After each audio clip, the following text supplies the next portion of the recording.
하나님께서 우리를 향한 거룩한 이 부르심을 통하여서 하나님의 뜻과 비전을 성취하신 걸 볼 수가 있습니다.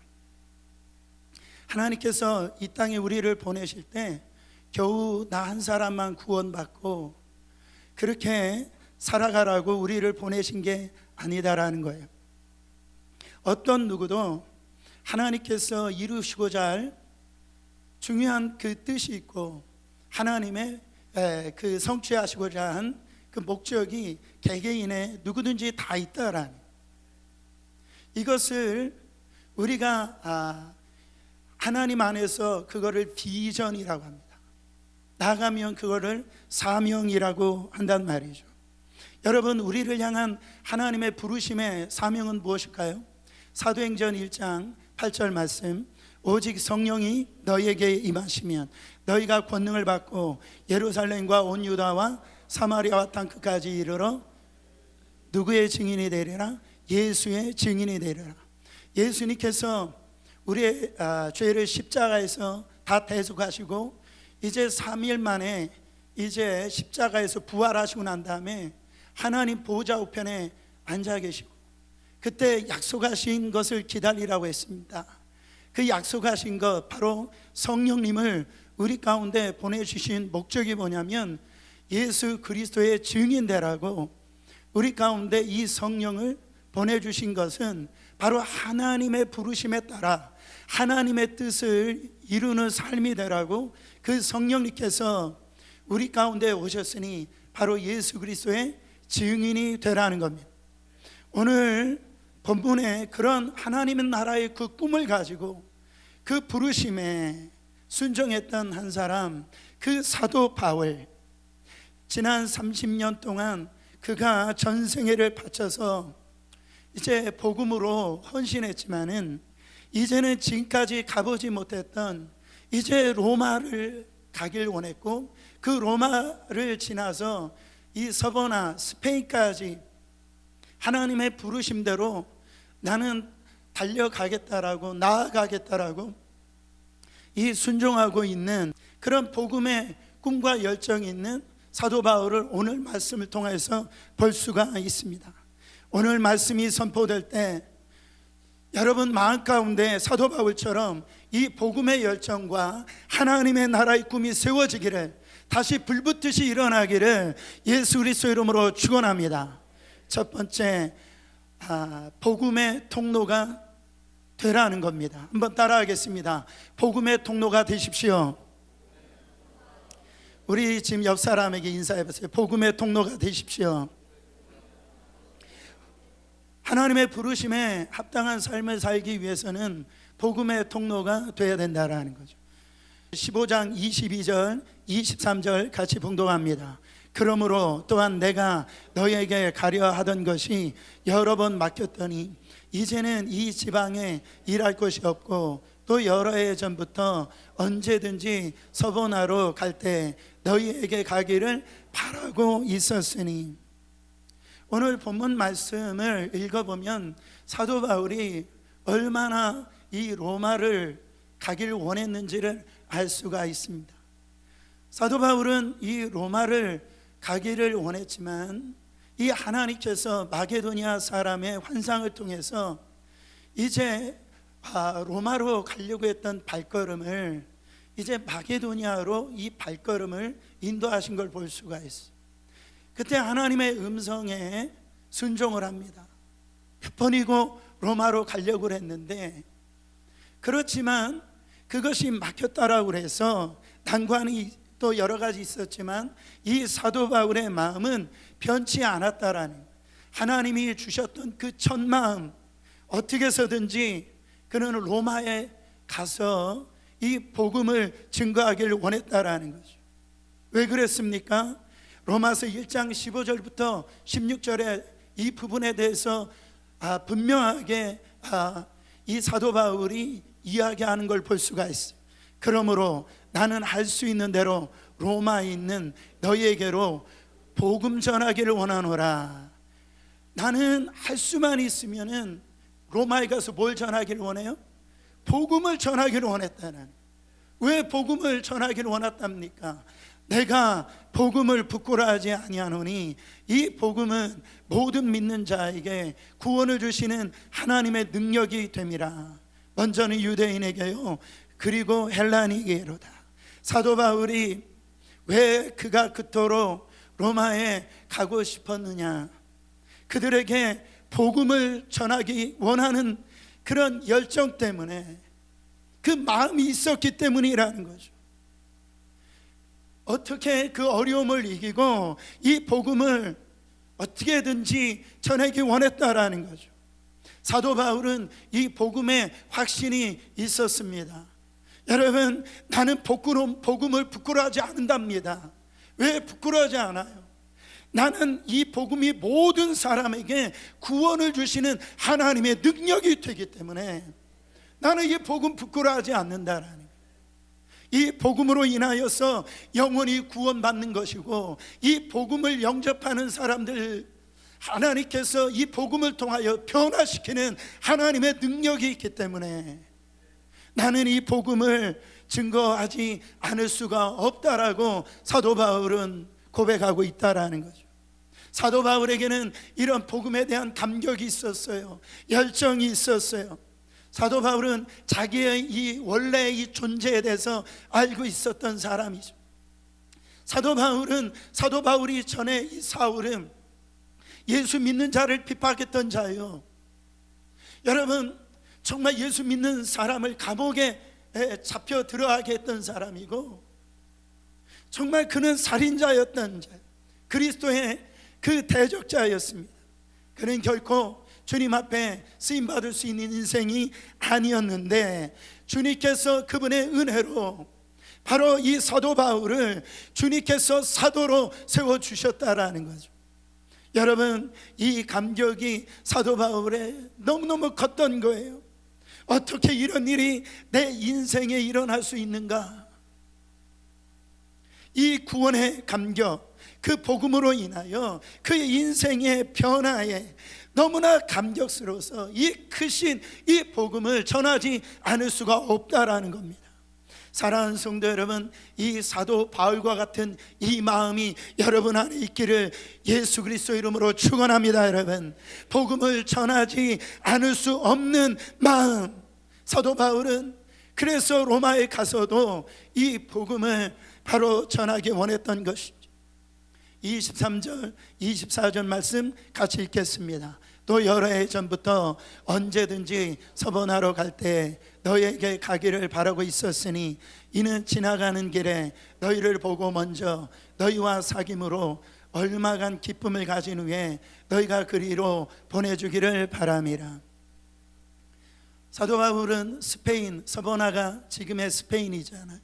스페인으로 갈 때 지나가는 길에 지금 너희들에게 들리기를 원한다, 바로 로마 교회에게 들리기를 원한다는 소리죠. 그래서 그 교회에 들려서 그 안에서 서로 성도 간의 교제를 나누고 바로 기쁨을 나누고, 또한 거기서 또 휴식을 취하고, 그리고 난 다음에 이제 그 로마 교회의 후원을 받아서 자기가 파송을 받아서 스페인으로 가기를 원한다라는 말씀입니다.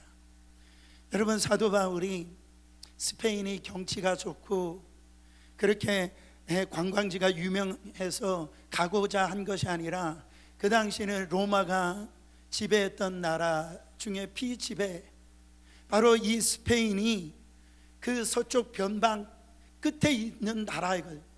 그래서 그 당시에 땅끝이라고 하면 스페인으로 지칭하고 있었을 때이라는 거죠. 그러니까 사도 바울은 이 스페인까지, 땅끝까지 이 바로 복음을 이렇게 전하지지 않는 그 땅까지 사도 바울은 복음을 전하기를 원했던 것입니다. 그런 가운데 바울이 어떤 일이 일어났냐면, 이 마게도니아와 아가야 사람들이 바로 이 예루살렘 가난한 성도들을 위하여 이제 구제 헌금을 하는 일이 생겨버렸어요. 그래서 이 구제 헌금을 사도 바울을 통해서 예루살렘 교회에 전달해 줘야만 했습니다. 여러분, 바울의 원래 계획은 로마를 통해서 스페인까지 가는 것인데, 이제 하나님께서 예루살렘에 있는 그 복음 때문에 이 고통당하고 또 그 당시에 가장 이 힘든 기근이 일어나서 어려워하고 있는 그 예루살렘 교회에 구제하라고 하는 하나님의 음성에 순종할 수밖에 없었어요. 그러니까 사도 바울의 머릿속에는 세 지역이 들어있는, 이제 구제를 해야 되는 예루살렘 교회와 이제 로마를 또 그리고 로마를 지나서 스페인까지 가는 것이 이 사도 바울의 머릿속에 지금 있는 거예요. 여러분, 이 세 지역을 여러분들이 관광하신 적이 있는지 모르겠는데요, 한번 로마도 가보시고 스페인도 한번 가보시길 바랍니다. 할렐루야. 근데 그 당시에요, 여러분 생각을 해보세요. 어느 정도 그 세 지역을 가려면 얼마나 걸릴까요? 지금 비행기를 타고 그 세 지역을 가보려고 해도, 제가 어제 여행사에다 전화를 해가지고 다 물어봤어요. 14박 15일이 걸린답니다. 여러분, 그 당시에는 그런 교통도 없었단 말이죠. 예루살렘까지 가는데 사도 바울이 2년이 걸렸다라고 그랬어요. 보세요, 당시에 바울로서는 꼭 거기까지 가야만 되나 그런 생각이 있을 것이고, 또 좀 쉬고 싶지 않을까요? 그때까지만 해도 1차 선교, 2차 선교, 3차 선교를 거의 다 마무리하는 그때였단 말이죠. 그래서 주님, 저는 너무나 많은 일을 했으니까 이제 조금 쉬고 싶습니다, 그럴 만도 하지 않아요. 근데 사도 바울은 여러분 지금 그렇게 말하고 있지 않는 거예요. 사도 바울에게는 하나님이 주신 꿈이 있는 거죠. 비전이 있는 것이요. 그게 뭡니까? 이제 소아시아 지역하고 이 동쪽 유럽은 이제는 선교를 했으니까, 이제 동쪽의 이 끝에 있는 바로 이 로마를 지나서 이 스페인까지 하나님이 주신 이 꿈과 비전을 그는 품고 지금 또 다른 이 하나님의 사명으로 달려가고 있는 걸 볼 수가 있다라는 거죠. 사랑하는 성도 여러분, 복음에 열정 있는 사람에게는요, 여러분 새로운 꿈이 끊임없이 바로 생겨나는 줄 믿으시길 바랍니다. 자, 여러분, 앞으로 여러분 안에 5년 10년 동안 하나님 나라 전파를 위해서, 하나님 나라를 위하여 어떤 계획을 혹 가지고 계시는지 모르겠어요. 내가 하나님의 나라 이 복음을 위해서 내가 어떤 지역을 방문할 계획을 가지고 있는지 모르겠습니다. 이런 얘기를 하면, 목사님 저는요 그냥 하루하루 먹기 살기도 힘들어요, 내일 일은 난 몰라요. 혹시 이런 분이 있는지 모르겠습니다. 여러분, 여행 한번 가려고 할 때 그 몇 년 전에 바로 계획도 세우고 예약하고 그렇게 정말 그 여행을 가지 않습니까? 복음에 감격 있는 사람, 복음에 열정이 있는 사람, 하나님의 주신 꿈과 비전이 있는 사람은요, 어떤 난관이 있든지 어떤 어려움이 있든지 흔들리지 않고 그 꿈과 비전을 포기하지 않는다라는 거죠. 하나님 나라를 위해서 나를 부르셨다, 나를 통해서 잃어버린 영혼을 구원하기 원하신다, 이 하나님이 주신 꿈과 비전을 붙들어야지 어떤 일이 있어도 흔들리지 말고 끝까지 달려가야지. 사도 바울처럼 난 반드시 서반하러 가리라, 하나님이 내게 주신 꿈과 비전을 반드시 이루어 드리겠다라고 선언하고 끝까지 달려가는 사도 바울처럼 여러분 안에게도 이런 복음의 열정이 타오르시기를 예수 그리스도 이름으로 축원합니다. 한 달 전에 제가 학교 수업을 받는데 그 교수님께서 수업 중에 거기에 있는 학생들 다 목사님이시죠. 목사님들에게 질문하는 질문을 제가 아직도 잊지를 못합니다. 그 교수님이 그래요. 목사님들, 사람이 알지 못하는 것 3가지가 있답니다. 그게 뭘까요? 그 얘기를 듣는데 제 머릿속이 복잡해졌어요. 내가 알지 못하는 세 가지 일이 뭘까 곰곰이 생각하고 있는데 그 교수님이 하시는 말씀이 이래요. 사람이 언제 죽을 줄 모른다. 어디에서 죽을지 모른다. 어떻게 죽을지 모른다. 생각해 보니까 맞는 말이었어요. 근데 불현듯 저에게 주시는 하나님의 음성이 들렸는데, 누가 어떻게 구원을 받을지 모른다. 바로 언제 은혜 받을지, 저 사람이 어떻게 은혜 받을지, 어디서 은혜 받을지 모른다는 거죠. 그러므로 우리 안에 있는 이 복음을 가지고 하나님을 향하여서 우리가 나아가기만 한다고 한다면 하나님이 이 복음의 열매를 하나님 밑에 이루어 주시고 열매 맺게 하신다라는 거죠. 여러분, 이 복음의 열정이 타오르시기를 예수 그리스도 이름으로 축원합니다. 부르심에 이제 순종하기 위해서 두 번째로 축복의 통로가 되라는 거예요. 우리 옆 사람에게 그렇게 인사하세요. 축복의 통로가 되십시오. 인사하세요. 25절 26절 함께 봉독합니다. 그러나 이제는 내가 성도를 섬기는 일로 예루살렘에 가노니 이는 마게도냐와 아가야 사람들이 예루살렘 성도 중 가난한 자를 위하여 기쁘게 얼마를 연보하였습니다. 지금 사도 바울은 로마를 통하여서 그 로마에서 정말 자기 일을 파송해 줘가지고 이제 스페인을 가고자 하는 그런 계획이 있었지만, 그럼에도 불구하고 지금 사도 바울은 예루살렘에 가고자 했다라는 거죠. 그 까닭은 아까 말씀드렸듯이 예루살렘에 큰 핍박이 왔고, 그리고 난 다음에 그 지역에 엄청난 기근이 임해서 바로 교회가 힘들어지고 그 성도들이 그 기근으로 인하여서 너무너무 고통당하고 있기 때문에 지금 그 성도들을 이제 섬기기 위해서 예루살렘에 가는데, 감사하게도 마게도니아 성도들과 아가야 성도들이 구제헌금, 선교헌금을 사도 바울에게 이제 줌으로 그거를 전달할 수 있게 되었던 것입니다. 여러분, 이 마게도냐와 아가야 사람들은요 대부분 이 빌립보 교회의 교인들이었어요. 그래서 그 헌금을 받고 감사해서 쓴 편지가 바로 빌립보서입니다.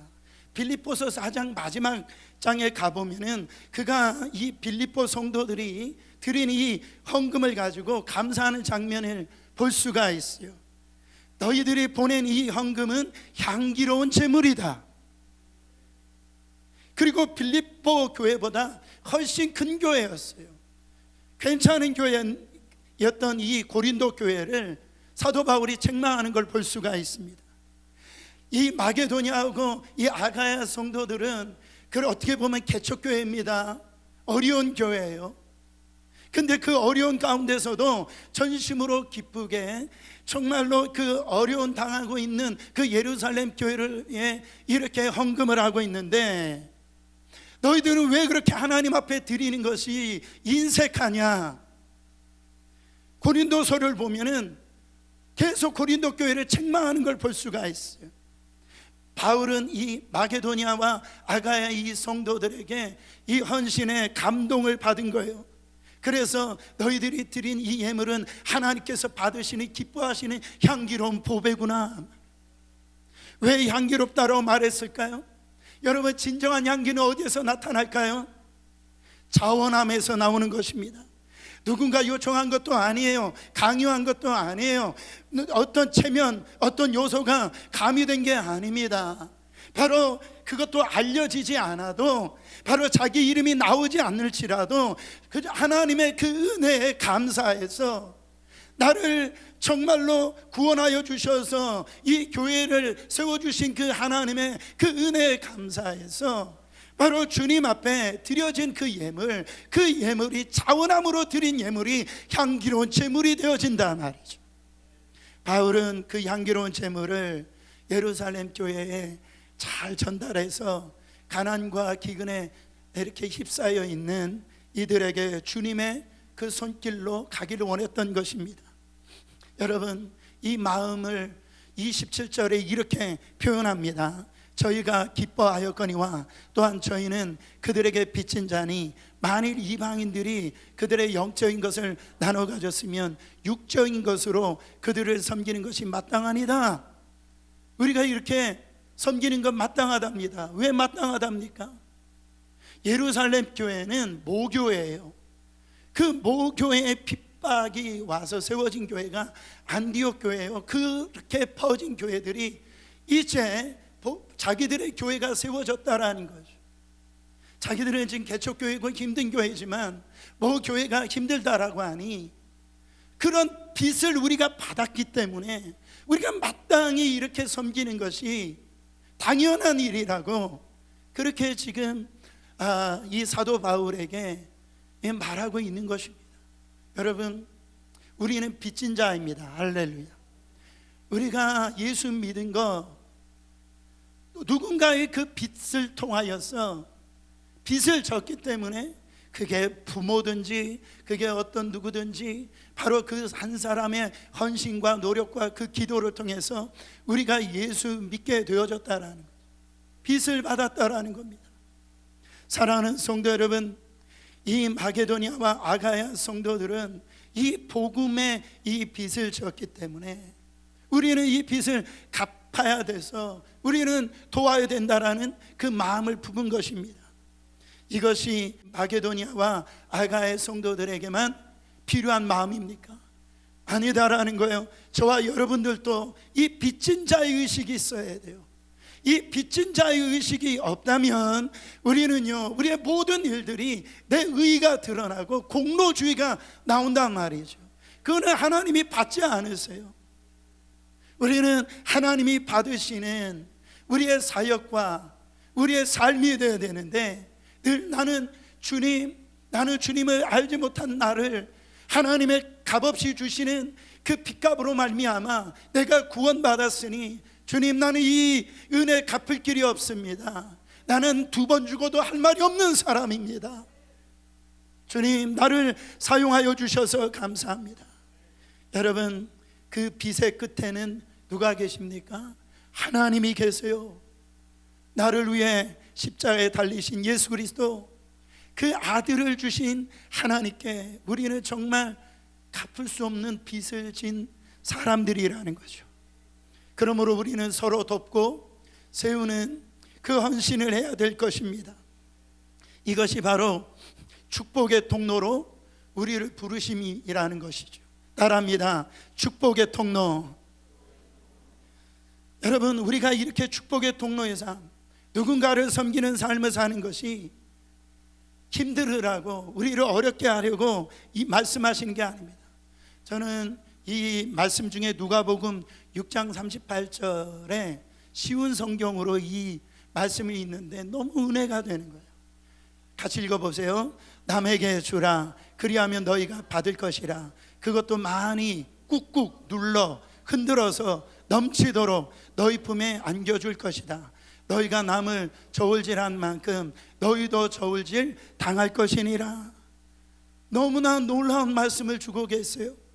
우리가 축복의 통로가 되어서 누군가를 섬기는 삶, 나누는 삶, 베푸는 삶을 살 때 하나님께서 그보다도 더 놀랍게 채워주신다라고 말씀하고 있다라는 거죠. 여러분, 이 너무나 감동적인 표현 아닙니까? 어떻게 주신답니까? 많이 꾹꾹 눌러서 흔들어서 넘치도록. 거기 한번 읽어보세요. 시작. 많이 꾹꾹 눌러 흔들어서 넘치도록 너희 품에 안겨줄 것이다. 이 말씀을 읽는데 돌아가신 저희 할머니가 떠오르더라고요.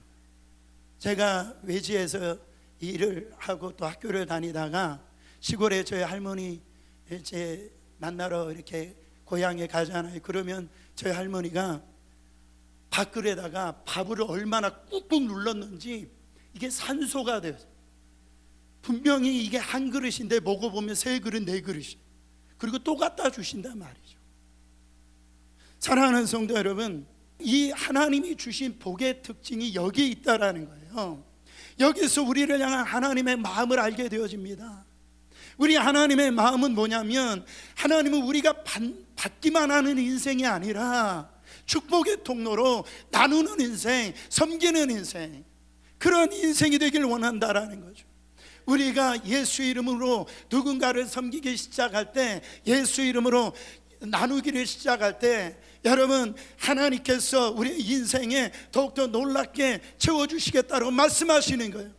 제가 짧은 목회지만 이 목회를 하면서 제가 보는 건 뭐냐면, 하나님의 이름으로 베풀고 나누고 헌신하는 사람들을 하나님, 여러분, 정말 가난하게 사는 사람이 없더란 말이죠.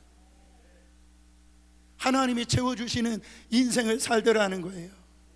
여러분, 28절 29절 한번 읽어보세요. 그러므로 내가 이 일을 마치고 이 열매를 그들에게 확증한 후에 너에게 들렸다가 서바나로 가리라. 내가 너에게 나갈 때 그리스도의 충만한 복을 가지고 갈 줄을 아노라. 아멘. 이 충만이라고 하는 단어는 이 컵에 물을 가득 채우는 정도가 아니라 물이 너무 채워서 넘치는 것을 의미한다라는 거죠. 그러니까 복음을 경험한 사람들은, 바로 이 복을 누리는 사람들은 언제나 복이 넘치는 삶을 산다라는 거예요. 참된 복은 언제나 흘러 넘친다. 시작. 나만 누리는 게 복이 아닙니다. 이 복은 언제나 흘러 넘쳐요. 따라합니다. 나는 복덩어리다. 여러분, 우리는 어렸을 때부터, 저도 어렸을 때 너희 죽일 놈다, 어떻게 말을 그렇게 안 해지 몰라요. 여러분, 우리 그런 사람 아니에요. 하나님이 우리를 불러주셨을 때 뭐로 불러주셨다고요? 복덩어리로 불러주셨다랍니다. 나는 복덩어리다. 이스라엘에 두 개의 호수가 있습니다. 하나는 갈릴리 호수요, 하나는 사해라는 호수예요. 헐몬산에서 이제 얼음이 있던 이 산이 이제 녹아가지고 그 물이 이제 흐르는데, 처음에 이 갈릴리 호수로 들어왔다가 이제 사해로 들어갑니다. 여러분, 이 갈릴리 호수는 그 물이 흘러서 거기에서 정말 고기가 이제 생명력이 넘치는 바다가 호수가 되어지고, 그 주위에서 농사가 아주 비옥하게 잘 이루어집니다. 그러나 사해, 죽은 사자를 쓰잖아요. 죽은 바다예요. 데드시란 말이죠. 그 물이 오지만은 이 흘려 보내지지 않기 때문에 이 사해는 죽어버렸어요. 보세요. 크기를 비교해 보면은 이 사해 바다가 더 크단 말이죠. 갈릴리 바다보다 더 크지만은 어떻게 됩니까? 여러분, 정말로 그 흘려 보내지 않기 때문에 죽은 호수가 되어졌다라는, 냄새나는 호수가 되어졌다라는 거예요. 여러분, 어느 것이 더 복된 인생인가? 갈릴리 호수 같은 인생인가? 아니면은 사해 같은 인생인가? 사랑하는 여러분, 여러분들은 갈릴리 호수 같으세요? 아니면 사해 호수 같으세요? 사도 바울은 이 로마 교회를 향하여서 이렇게 말합니다. 그리스도의 충만한 복을 내가 가지고 가리라. 이 복을 가지고 나는 가겠다라는 거예요. 우리는 바로 이런 부르심을 받았어요. 유명한 창세기 12장 2절에 하나님이 바로 아브라함을 부르시면서, 믿음의 조상, 신앙의 공동체 조상 아브라함을 부르시면서 뭐라고 약속하십니까? 내가 너로 큰 민족을 이루고 내게 복을 주어 내 이름을 장대케 하리니 너는 복의 근원이 될지라. 우리는 복의 복덩어리라는 거죠. 그래서 너의 복의 근원이 되어서 내가 복을 받은 후에, 네가 복을 받은 후에 복을 다른 사람에게 나누고 복을 나누어주는 그런 삶이 되라고 말씀하세요. 그래서 3절에 뭐라고 말씀합니까? 너를 축복하는 자에게는 내가 복을 내리고 너를 저주하는 자에게는 내가 저주하리니 땅의 모든 족속이 너를 인하여 복을 얻을 것이니라 하신지라. 구약 성경에 저는 가장 위대한 성경 구절의 한 구절이라고 저는 생각합니다. 이 구절을 누구를 통해서 성취하셨어요? 바로 정확하게 갈라디아 교회 성도들에게 이 비밀을 누구를 통해서 성취했는지를 밝히고 있습니다. 바로 갈라디아서 3장 8절입니다. 한 목소리 읽어보세요. 또 하나님이 이방을 믿음으로 말미암아 의로 정하실 것을 성경이 미리 알고 먼저 아브라함에게 복음을 전하되 모든 이방이 너를 인하여 복을 받으리라 하였으니. 왜 아브라함에게 이 복을 주었어요? 그것은 아브라함을 통하여서 그 후손을 통해서 이제 오실 메시아 바로 예수 그리스도를 통하여서 바로 복을 받았기 때문에 이 하나님께서 모든 이방이 너를 인해서 복을 받을 것이라 이렇게 말씀했다라는 거죠. 여러분, 그러므로 전도와 선교가 축복을 나눠주는 행위라는 것을 믿으시기를 축원합니다. 가장 위대한 축복은 뭐예요? 전도와 선교하는 거예요. 아무리 부모에게 효도한다 할지라도 전도하지 않는다면, 여러분, 그분들의 영혼이 지옥 가도록 버려둔다면 그건 효도가 아닙니다. 구세군의 창설자 윌리엄 부스는 하나님 앞에 울부짖으면서 이렇게 기도를 드렸어요. 하나님, 오늘 이 시대의 그리스도인들에게 하나님의 영원한 형벌의 지옥을 보여주십시오. 그러면 저들도 뛰쳐나가 이 복음에 불붙는 가슴으로 전하지 않고는 견디지 못할 것입니다. 우리가 이웃에게, 가족에게 전할 수 있는 최대의 복은 뭡니까? 바로 예수 그리스도를, 복음을 전하는 거예요. 하나님은 이 복을 나누라고 우리를 불러주신 것을 믿으시길 바랍니다. 그것이 바로 축복의 통로라는 거죠. 우리 옆 사람에게 다시 한 번 더 축복의 통로가 되십시오. 마지막 세 번째로 기도의 통로가 되라는 겁니다. 한번 따라합니다. 기도의 통로가 되자. 오늘 로마서 15장 30절 말씀 같이 봉독합니다. 형제들이여, 내가 우리 주 예수 그리스도를 힘입어 성령의 사랑을 힘입어 여러분에게 부탁합니다. 나를 위해 여러분도 나와 함께 하나님께 열심히 기도를 주십시오. 여러분, 이 구절이 사도 바울이 로마 교회의 성도들에게 기도 부탁하고 있는 장면입니다. 얼마나 놀라운 장면인지 몰라요. 왜 그렇습니까? 사도 바울은 제가 감히 범접할 수 없는 사도 중에 사도입니다. 신약 성경 3분의 2를 다 쓴 사람이에요. 그의 삶의 여정을 보면은 정말 감히 흉내도 낼 수 없는 그런 삶을 산 전무후무한 정말 놀라운 하나님의 역사를 쓴 사람이 사도 바울 아닙니까? 근데 이렇게 위대한 사도라면 그냥 기도를 혼자 할 것 같지 않아요. 근데 오늘 본문에 보니까 그 위대한 사도가 기도 부탁을 하고 있는 거예요. 누구에게요? 로마 교회에 있는 성도들, 예수 믿지 얼마 안 된 사람들, 연약한 사람들, 기도 부탁을 하고 있다고요. 여러분, 사도 바울이 기도 부탁을 하고 있다고 한다면 오늘 우리 가운데 기도 부탁하지 않아도 될 사람은 한 사람도 없다라는 겁니다. 저는 우리 교회에 서로가 기도 부탁, 그 다음에 이 서로 중보 기도가 이 불꽃이 활활 타오르길 원합니다. 사도 바울이 이렇게까지 기도 부탁하는 이유가 뭡니까? 기도는 하나님께서 우리에게 주신 가장 강력한 능력이기 때문에 그래요.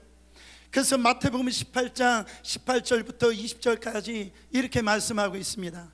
진실로 너희에게 이르노니 무엇이든지 너희가 땅에서 매면 하늘에서도 매일 것이요 무엇이든지 땅에서 풀면 하늘에서도 풀리라.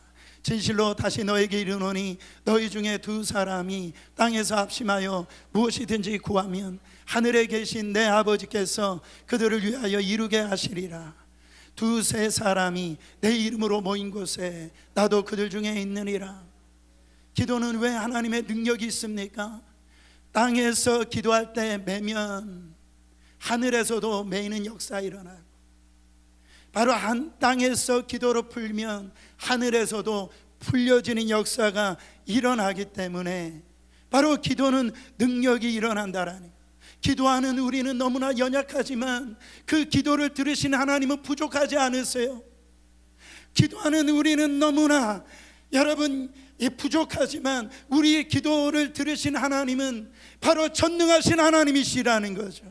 바로 하나님은 우리의 기도 소리를 듣고 하나님이 일하시기 때문에, 역사하시기 때문에 여러분 반드시 우리는 기도 부탁을 해야 된다라는 거죠. 그래서 뭐라고 이해합니까? 너희들 가운데 두 사람이 합심하여 기도하면 하늘에 계신 아버지께서 그들을 위하여 기도를 들어주실 것이니라. 혼자 해도 기도의 능력이 있습니다. 그러나 합심해서 기도하는 이 공동체의 기도는 너무너무 강력한 기도라는 거죠. 여러분, 이번에 36명이 도미니카로 이제 선교로 갑니다. 사랑하는 성도 여러분, 정말 우리가 가지 못할지라도 이 자리에서 같이 선교에 동참할 수가 있어요. 그 동참이 뭡니까? 여러분들이 함께 한 마음으로 여러분들이 주님의 마음으로 기도하시는 거예요. 중보 기도하시는 거예요. 내 아이들을 다 선교지에 보냈으니까 해방이다. No. 여러분들이 정말로 이 선교단들이 거기 가서 사역을 정말 예수 그리스도의 복음을 잘 증거할 수 있도록 이제 기도 제목 가지고 여러분들이 기도로 섬기시길 바랍니다. 31절 32절 보세요. 나로 유대에서 순종하지 아니하는 자들로부터 건짐을 받게 하고 또 예루살렘에 대하여 내가 섬기는 일을 성도들이 받을 만하게 하고 32절 나로 하나님의 뜻을 따라 기쁨으로 너에게 나아가 너희와 함께 편히 쉬게 하라. 사도 바울이 세 가지 구체적인 기도 제목을 나오잖아요. 유대 지역의 대적자들 가운데서 구원받기를 해달라고 기도 부탁하고, 그 다음에 감당해야 될 사명, 예루살렘 교회를 잘 돕는 일이 잘 되도록 기도 부탁을 하고, 그 일을 마치고 로마 교회에 와서 그 쉼을 얻을 수 있도록 기도해달라는 거죠. 우리 선교팀들이 사역을 잘 감당할 뿐만 아니라 이곳에 잘 도착할 수 있도록 여러분들이 기도해 주시기를 예수 그리스도 이름으로 축원합니다. 따라합니다. 하나님 사역에 기도 후원자가 되자. 결론입니다. 오늘 본문을 한 문장으로 요약한다면 그리스도의 충만한 복을 가지고 주님이 원하시는 곳에 가라는 거예요. 사도 바울은 예루살렘에 갑니다. 로마에 갑니다. 서바나에 반드시 가겠다라는 거죠. 하나님이 그를 부르신 목적이요, 그것이 바로 하나님이 그에게 주신 꿈과 비전이기 때문에 그렇습니다. 사랑하는 성도 여러분, 여러분들은 지금 반드시 내가 이 일을 성취하겠다라고 하는 그 결심이 무엇이 있습니까? 하나님이 주신 꿈과 비전을 가진 사람은 인생을 헛되이 살지 않습니다. 여러분, 우리는 언제 죽을지 몰라요. 어떻게 죽을지 모릅니다. 어디에서 죽을지 몰라요. 얼마만이 남아있는지 몰라요. 사랑하는 성도 여러분, 하나님이 주신 꿈과 그 비전을 위해서 앞으로 나가시기를 축원합니다. 그리스도의 충만한 복을 가지고 여러분, 여러분의 삶과 또한 여러분의 이 모든 이 기도 가운데 이 충만한 복을 나누는 귀한 축복의 통로의 삶이 되시기를 예수 그리스도 이름으로 축원합니다.